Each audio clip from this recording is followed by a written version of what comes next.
দাড়ি রাখলে বালা বউ পাইতা না। না আমরা বইয়ে বইয়ে সিরে না সবাই, আপনি না খেল বালা বউ পাইছেন। আমরা হুজুররা বসে বসে আপনি কি বনে না খাই উদা? কি বলেন আপনি এগুলো? এই সমস্ত বাজে কথার কোনো অর্থ আছে কি বলেন না কেন?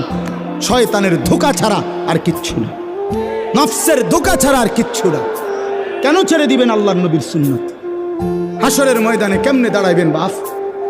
নবীজি সাল্লাল্লাহু আলাইহি সাল্লাম জিজ্ঞেস করবে, উম্মত 23টা বছরে আমি তোর কাছে ইসলাম বুঝাবার জন্য পিঠটা ঝাঁঝরা করে ফেলেছি তায়েফের পাথরের আঘাতে। আমি পেটে 2টা পাথর বাঁধছি ক্ষুধার কষ্টে। আমি দান দান শহীদ করেছি উহুদের ময়দানে। আমার এত কষ্ট, এত রক্ত, আমার এত চোখের পানি, আমার দিবারাত্রির এত কান্না, বিনিময়ে তুমি এটা কি নিয়ে আসলে? তখন কি বলবেন? কি বলবেন বাবা?